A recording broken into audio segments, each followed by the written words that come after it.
Hi everyone. आज हम बात करेंगे मेनिंजाइटिस के बारे में। मेनिंजाइटिस क्या होता है, किन किन रीज़न्स की वजह से मेनिंजाइटिस हो सकता है, ठीक है। और मेनिंजाइटिस अगर किसी पेशेंट को है तो उसे क्या क्या सिम्टम्स देखने को मिलते हैं मेनिंजाइटिस के पेशेंट में। मेनिंजाइटिस को हम कैसे डायग्नोस कर सकते हैं और कैसे हम इसका मैनेजमेंट कर सकते हैं। और अगर मेनिंजाइटिस को प्रॉपर तरीके से ट्रीट नहीं किया गया तो इससे क्या क्या कॉम्प्लिकेशन अराइज हो सकती हैं। तो इन सभी चीज़ों के बारे में हम इस वीडियो में डिस्कस करेंगे, ठीक है। तो वीडियो को स्टार्ट करते हैं। मेनिंजाइटिस क्या है?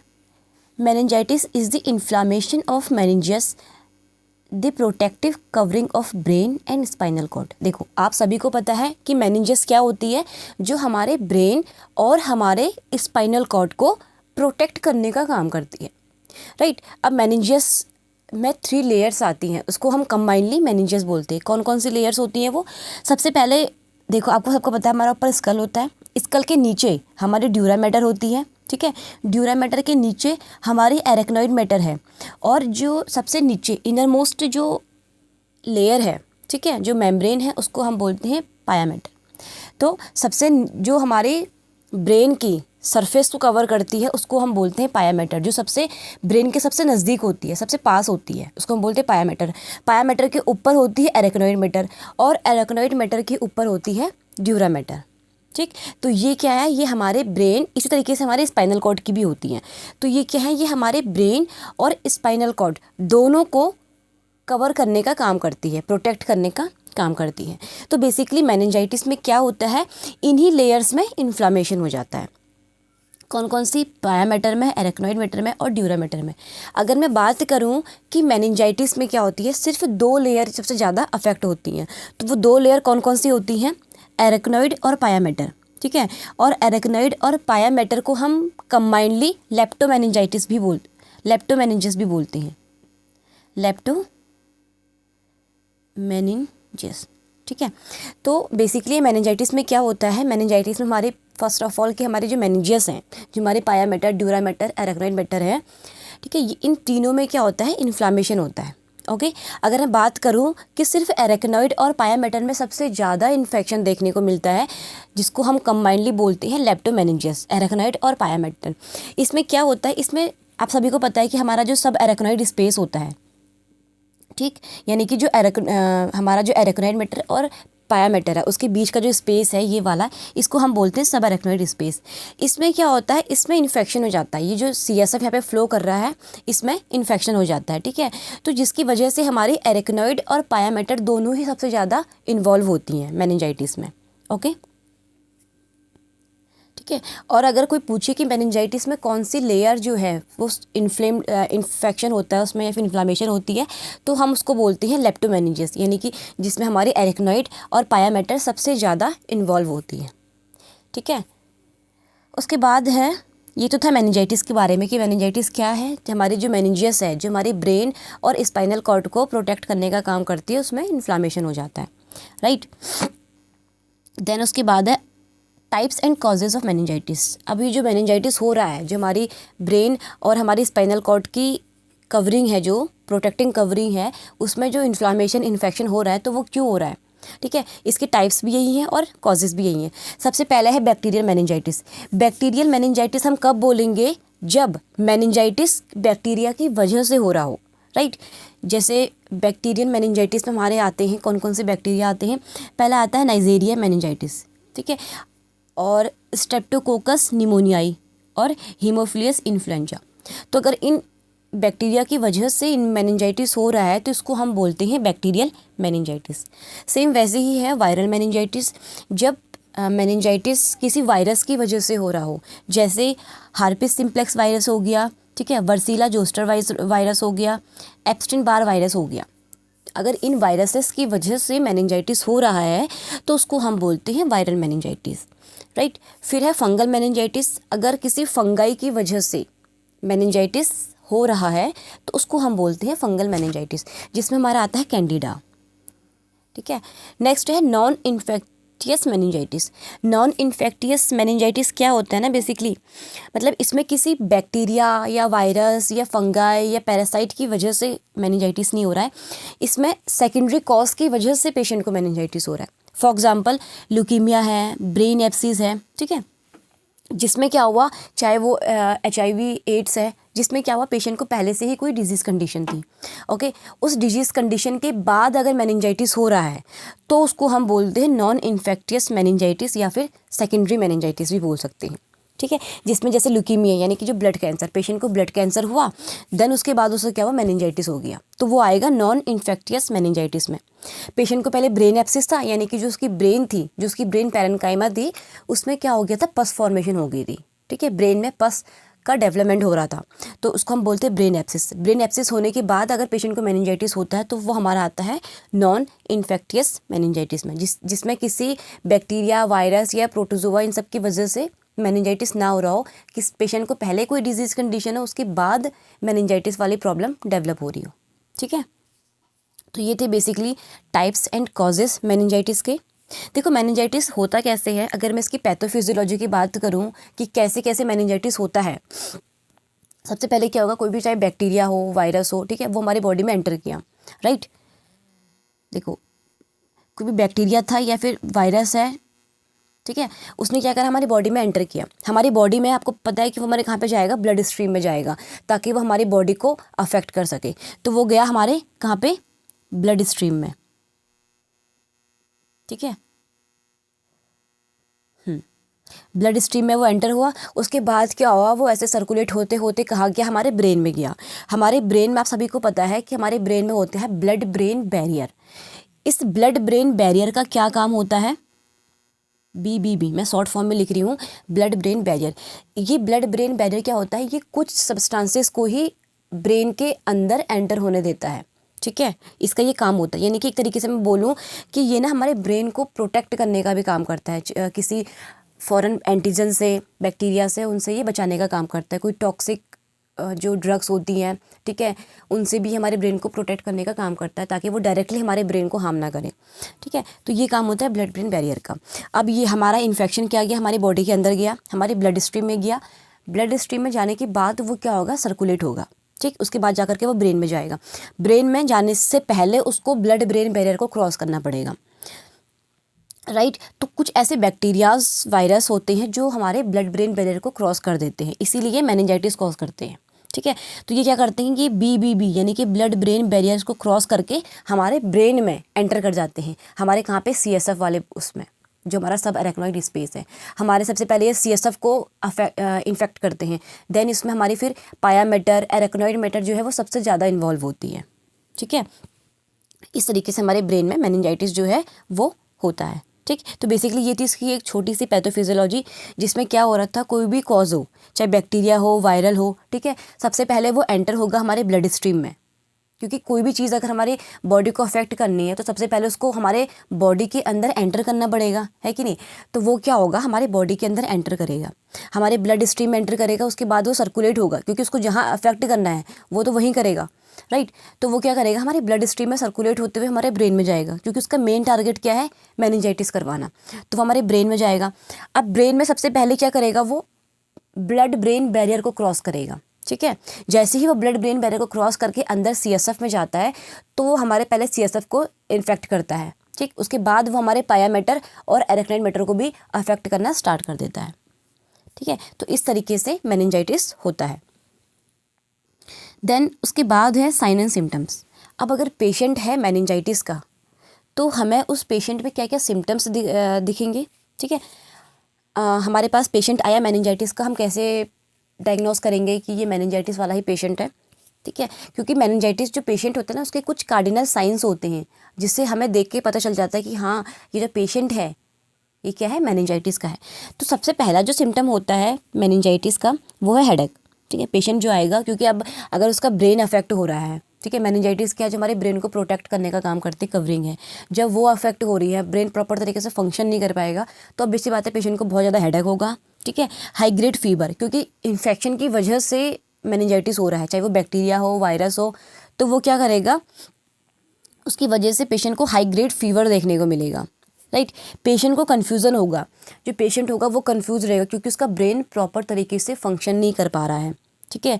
तो वो कन्फ्यूज़ रहेगा पेशेंट, और जो उसका वो है कॉन्शियस लेवल है वो हमेशा अल्टर्ड रहेगा, ठीक है। वो किसी भी चीज़ में वो कंसंट्रेट नहीं कर पाएगा, उसका जो कॉन्शियस लेवल है वो अल्टर्ड रहेगा। नेक्स्ट है नक्कल रिजिडिटी। नक्कल रिजिडिटी क्या होती है? रिजिड नेक, यानी कि जो पेशेंट की नेक होगी उसमें क्या होगी? अकड़न होगी, ठीक है। पेशेंट की जो नेक है उसमें अकड़न होगी, पेशेंट को पेन होगा, राइट। देन उसके बाद है फोटोफोबिया। फोटोफोबिया क्या होता है? इसमें पेशेंट को लाइट से डर लगता है, ठीक है। जैसे अगर आप उसको किसी बंद ऐसे कमरे में बैठा दोगे और उसमें लाइट ऑन रहेगी तो उसको ना उस लाइट से इरिटेशन होगी बहुत ज़्यादा, उसको उस लाइट से डर लगेगा, ठीक है। तो उसको हम बोलते हैं फोटोफोबिया। देखो, फोबिया मतलब होता है किसी भी चीज़ से डर लगना, ठीक। और इसमें फोटोफोबिया का मतलब है कि पेशेंट को इसमें लाइट से डर लगेगा, ओके। नेक्स्ट है positive Kernig sign and positive Brudzinski sign. तो ये जो 1 2 3 4 ये जो कार्डिनल साइन है ये होते हैं मेनिंजाइटिस के, ठीक है। जिसमें पेशेंट को नकल रिजिडिटी होगी, यानी कि जो पेशेंट की नेक होगी वो रिजिड हो जाएगी। पेशेंट को फोटोफोबिया होगा, यानी कि पेशेंट को लाइट से डर लगेगा, उसको लाइट से इरिटेशन होगी बहुत ज़्यादा। नेक्स्ट है पॉजिटिव कर्निंग एंड बुर्जिंगी साइन, ठीक है। इसके बारे में हम डिस्कस करेंगे कि ये दोनों साइन क्या होती हैं, क्योंकि ये दोनों साइन जो है वो मोस्ट इंपॉर्टेंट होती हैं मेनिंजाइटिस के पेशेंट में, जो हमें सबसे ज़्यादा देखने को मिलती हैं, राइट। तो देखो, ये है Kernig sign and this is Brudzinski sign. तो बेसिकली कर्निंग साइन क्या होता है? इसमें जब हम पेशेंट को सुपाइन पोजीशन में लेटाते हैं, ये पेशेंट है जिसको हमने सुपाइन पोजीशन में लेटाया है, ओके। तो जैसे ही हम पेशेंट की लेग को एक्सटेंड करते हैं, ठीक है, जैसे ही हम पेशेंट की लेग को उठाते हैं तो पेशेंट के फेस पे ना पेनफुल एक्सप्रेशन देखने को मिलता है, राइट। इसको हम बोलते हैं पॉजिटिव कर्निंग साइन। मैंने क्या बोला है कि हमने पेशेंट को सुपाइन पोजीशन में लेटाया, पेशेंट की लेग को हम एक्सटेंड करेंगे तो पेशेंट के फेस में पेनफुल एक्सप्रेशन देखने को मिलेंगे, उसको हम बोलते हैं पॉजिटिव कर्निंग साइन। अब पॉजिटिव बुर्जिंगी साइन क्या होता है? इसमें जब हम पेशेंट को सुपाइन पोजीशन में लेटाते हैं, ठीक है, और जब हम पेशेंट का जो नेक वाला एरिया है इसको जब हम इस तरीके से फ्लैक्स करते हैं, ठीक है, आगे की ओर ऐसे टिल करते हैं, तो पेशेंट को ना, क्योंकि पेशेंट की क्या है, नेक रिजिडिटी हो रही है, पेशेंट को नेक में पेन हो रहा है, उसको ऑब्वियसली बात है।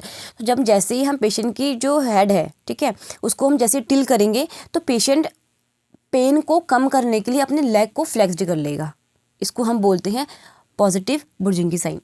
तो ये दोनों साइन जो हैं वो मेनिंजाइटिस के पेशेंट में देखने को मिलते हैं, और यही साइन से हम डायग्नोस कर पाते हैं कि जो पेशेंट है वो किसका है, हमारा मेनिंजाइटिस वाला है। 2 साइन थे, डिफरेंस क्या है दोनों में?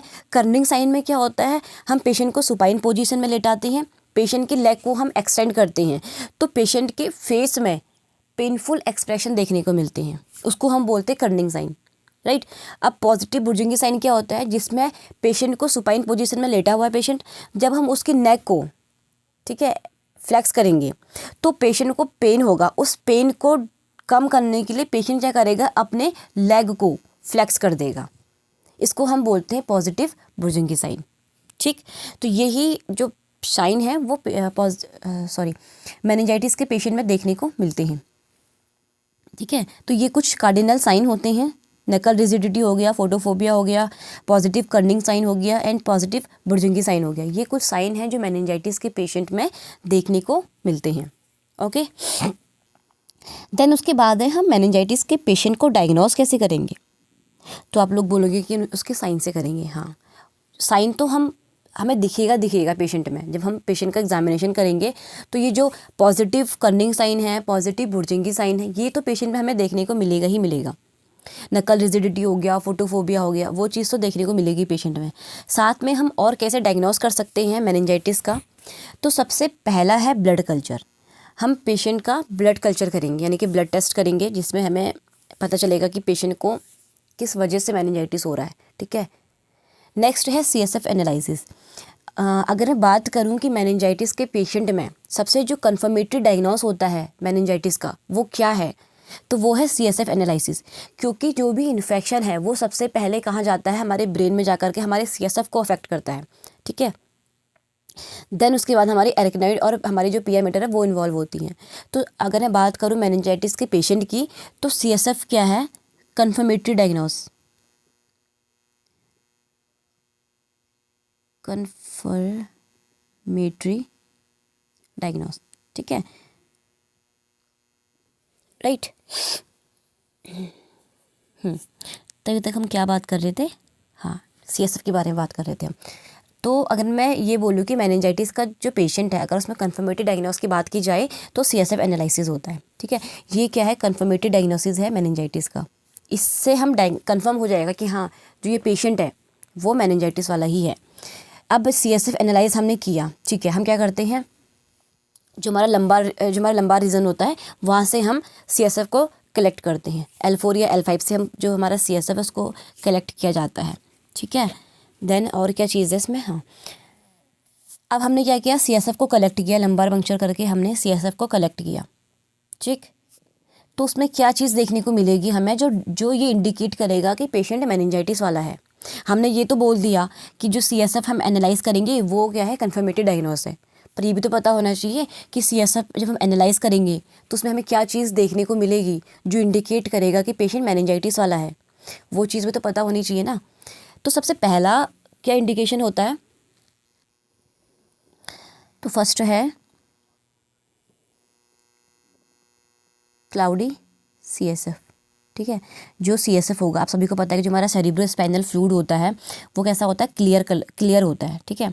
लेकिन अगर मेनिंजाइटिस वाला पेशेंट है जब जब हम उसका एग्जामिनेशन करते हैं, CSF एनालाइज करते हैं, तो उसमें हमें जो सेरिब्रो स्पाइनल फ्लूइड होता है ना वो क्लाउडी दिखता है, ठीक है, क्लाउडी होता है, राइट। सेकेंड है एलिवेटेड, देखो मैं तो स्पेलिंग भी भूल जा रही हूँ, क्या होगा, ओहो, एलिवेटेड प्रोटीन लेवल, ठीक है। तो जो प्रोटीन का लेवल होगा वो हमें एलिवेटेड दिखेगा। तीसरा डिक्रीज, ये समझ जाना, हाँ डिक्रीज है करके, ठीक है, डिक्रीज ग्लूकोज लेवल,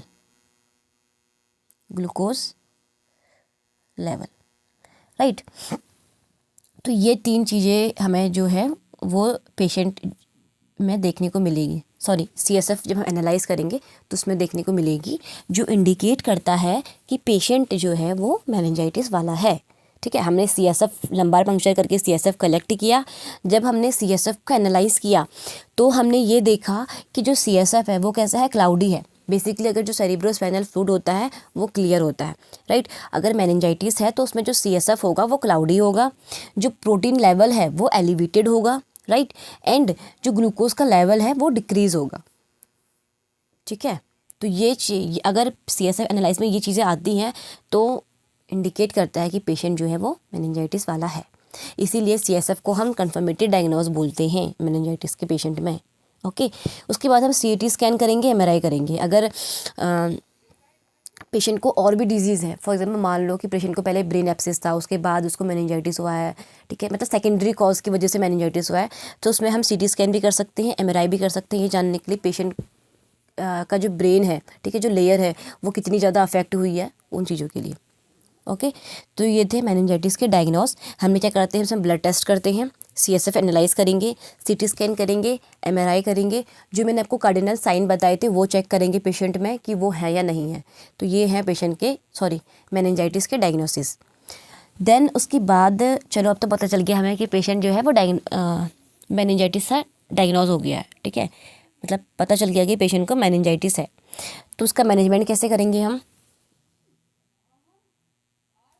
सबसे पहले देंगे एंटीबायोटिक, क्योंकि बैक्टीरिया मेनिंजाइटिस है तो हमें एंटीबायोटिक तो देना ही पड़ेगा।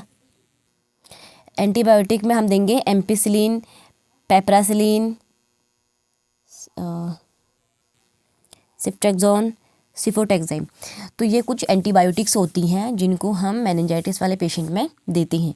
अब ये सारी जो मेडिसिन होती है ना ये हमारे ब्लड ब्रेन बैरियर को क्रॉस करती हैं, ठीक है, ताकि अगर देखो अगर दवाइयाँ ही ब्लड ब्रेन बैरियर को क्रॉस नहीं करेंगी तो जो पेशेंट है मेनिंजाइटिस वाला वो ठीक कैसे होगा, है कि नहीं।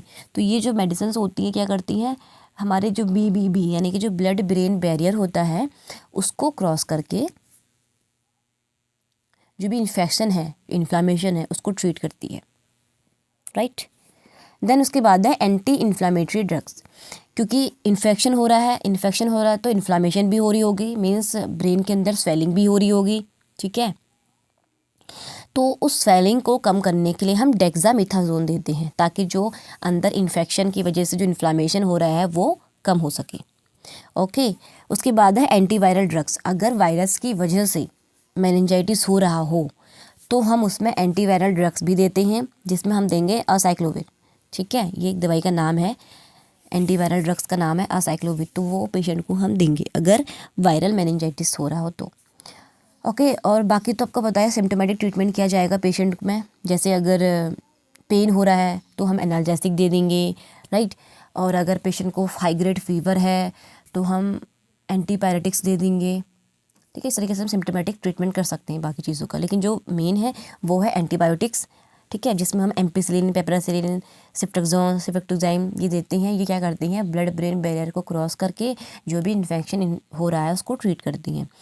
एंटी इन्फ्लामेटरी में हम डेक्सामेथासोन देते हैं जो स्वेलिंग को रिड्यूस करती है। एंड अगर वायरस की वजह से मेनिंजाइटिस हो रहा है तो हम एंटीवायरल ड्रग्स देते हैं असाइक्लोविर।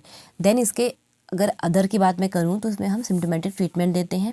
अगर पेशेंट को पेन हो रहा है तो एनाल्जेसिक देंगे, पेशेंट को फीवर हो रहा है तो एंटीपायरेटिक देंगे। ठीक है, वो सारी चीज़ें चलती रहेंगी फिर। ओके, तो ये था इसका मैनेजमेंट। देन लास्ट है कॉम्प्लिकेशन। अगर क्या कह रही हूँ मैं भी, अगर मेनिंजाइटिस वाला जो पेशेंट है उसको अगर प्रॉपर ट्रीट नहीं किया गया तो उसमें कुछ कॉम्प्लिकेशंस अराइज हो सकती हैं। जैसे इंक्रीज्ड आईसीपी। आईसीपी क्या है, इंट्रा क्रेनियल प्रेशर, इसको हम बोलते हैं शॉर्ट फॉर्म में आईसीपी। तो अगर प्रॉपर तरीके से मेनिंजाइटिस को ट्रीट नहीं किया गया तो इसमें क्या होती है, हमारा जो आईसीपी यानी कि जो इंट्राक्रेनियल प्रेशर है वो इंक्रीज़ हो जाता है नॉर्मल से। अब नॉर्मल कितना होता है पहले पता भी तो होना चाहिए ना हमें कि हाँ इंक्रीज़ हो रहा है, तो फिर नॉर्मल कितना हो। खाली बोल दिया आईसीपी इंक्रीज़ हो रहा है, पता ही नहीं है कि आईसीपी नॉर्मल होता कितना है कि नहीं। तो जो नॉर्मल आईसीपी होता है वो कितना होता है, इधर लिख देती हूँ ना, यहाँ दिख जाएगा, 5 से 15 mmHg। ओके, ये होता है हमारा नॉर्मल आईसीपी। तो इस नॉर्मल आईसीपी से ज़्यादा बढ़ जाता है हमारा इंट्राक्रेनियल प्रेशर। अब क्यों बढ़ रहा है, क्योंकि आप सभी को पता है सीएसएफ, हमारे ब्रेन में सीएसएफ फ्लो करता है, यानी कि सेरिब्रोस्पाइनल फ्लूइड फ्लो करता है। अगर वो इन्फेक्ट हो रहा है बैक्टीरिया की वजह से, वायरस की वजह से, तो नॉर्मल सी बात है कि उसका लेवल भी अल्टर्ड होगा। ठीक है, अपने नॉर्मल से ज़्यादा वो भी इंक्रीज़ हो जाएगा, बढ़ जाएगा, राइट। तो जिसमें हमें इंक्रीज्ड इंट्राक्रेनियल प्रेशर देखने को मिलता है, साथ में हमें सेरिब्रल एडिमा भी देखने को मिलता है, यानी कि जो ब्रेन होता है उसमें स्वेलिंग हो जाती है सेरिब्रल वाले पार्ट में। ठीक है, और अगर मेनिंजाइटिस वाले पेशेंट को ट्रीट नहीं किया गया तो पेशेंट में सीजर्स देखने को मिलते हैं, राइट।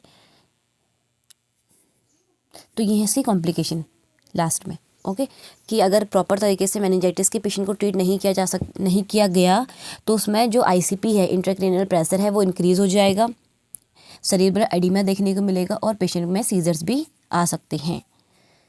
तो ओवरऑल ये था मेनिंजाइटिस के बारे में कि मेनिंजाइटिस क्या है, मेनिंजाइटिस क्यों होता है, ठीक है, कॉजेज़ क्या क्या है मेनिंजाइटिस के, पैथोफिजियोलॉजी क्या होती है मेनिंजाइटिस की, कैसे कैसे जो बैक्टीरिया हमारे बॉडी में एंटर करता है या फिर एंटर करके फिर हमारे ब्रेन को अफेक्ट करता है, वो सारी चीज़ें हमने बात करी थी।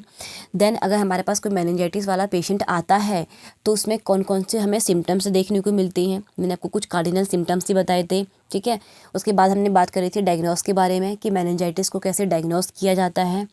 ठीक है, जो कन्फर्मेटिव डायग्नोस था वो बताया था मैंने आपको, सीएसएफ सेरिब्रोस्पाइनल फ्लूइड का एनालिसिस करेंगे हम, जिसमें हमें सीएसएफ क्लाउडी दिखेगा, प्रोटीन लेवल जो है वो एलिवेटेड दिखेगा और ग्लूकोज लेवल जो है वो डिक्रीज दिखेगा, राइट। तो जो इंडिकेट करेगा कि पेशेंट मेनिंजाइटिस का है। उसके साथ फिर सीटी स्कैन, एमआरआई फर्दर हम चीज़ें कर सकते हैं। ओके, और जो हमारे वो हैं कार्डिनल सिम्टम्स हैं वो तो हैं ही साथ में, उससे भी हम डायग्नोस कर सकते हैं। उसके बाद हमने बात करी थी इसके मैनेजमेंट की। अगर चलो ठीक है कि पेशेंट जो है वो डायग्नोस हो चुका है, मेनिंजाइटिस वाला है, तो हम उसमें ट्रीटमेंट कैसे कैसे करेंगे उसके बारे में बात करी थी। लास्ट हमने बात करी है कॉम्प्लिकेशन के बारे में। अगर मेनिंजाइटिस वाले पेशेंट को प्रॉपर ट्रीटमेंट नहीं दिया गया तो उसमें आगे क्या क्या कॉम्प्लिकेशन अराइज हो सकती हैं, उनके बारे में बात करी थी। आई होप कि आपको ये वीडियो समझ आई होगी। Thank you.